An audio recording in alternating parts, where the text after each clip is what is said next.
little, I'll call it that, my eagle feather.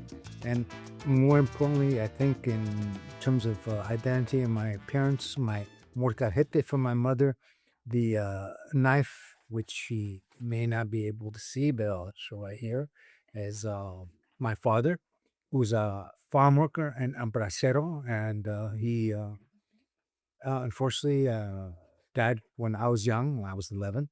And I have here also the farm workers flag that I believe very strongly and I have all my life believed in the farmers movement and to this present day what they stand for. So I put these here with my heart to indicate what is important to me. And I have here the identity, primary identity. Just people need to have an identity to them, or they say you don't have a. I'm a Chicano, and I was born a Chicano. My mother always used to say to me, no te olvides que eres mexicano. Nunca me olvido y nunca me voy a olvidar. Pero al mismo tiempo soy algo más y hay diferentes niveles there are different levels of identity. The identity of Mexicano, Chicano, and indigenous.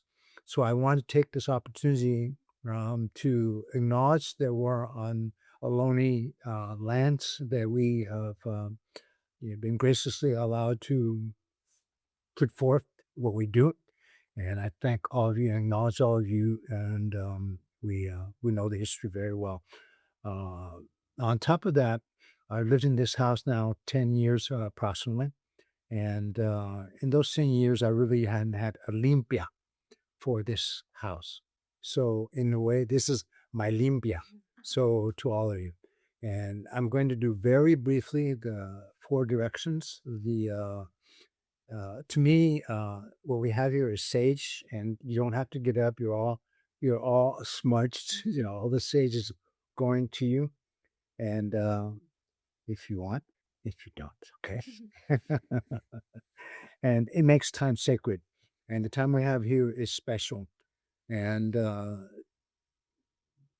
especially for me as an aspect to the university, which I taught 13 years at the university, at the University of California, Berkeley, the School of Public Health. And I left there because the community called me. I want to be with the community.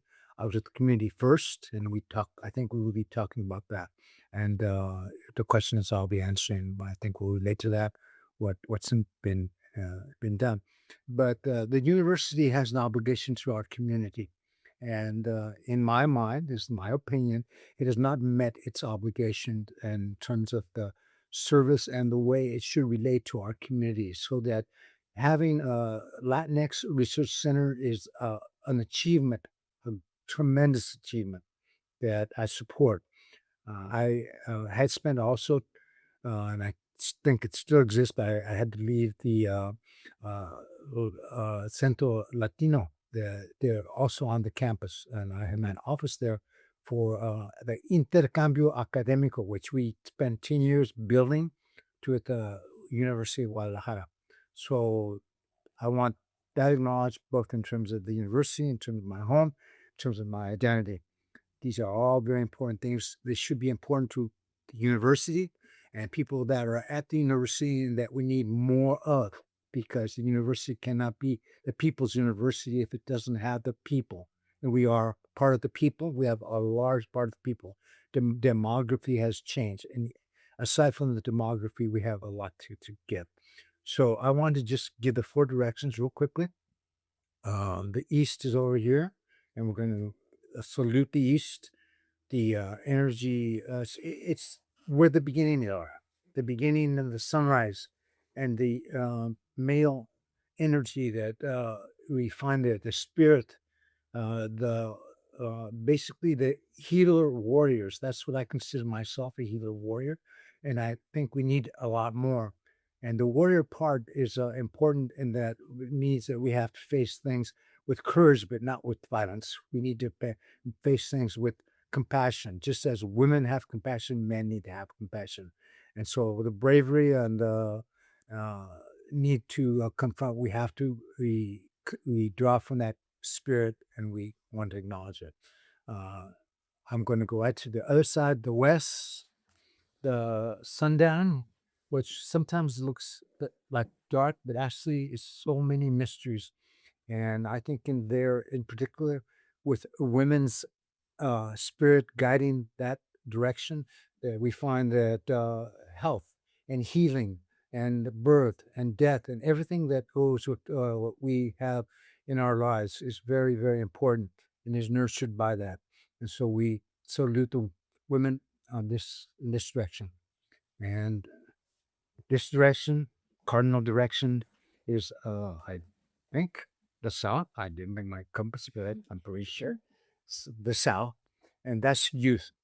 And youth is the direction of youth, and the future that we're giving the youth is what we're about today. I think we're going to explain what we've done in the past, but everything is oriented to what's going to be in the future.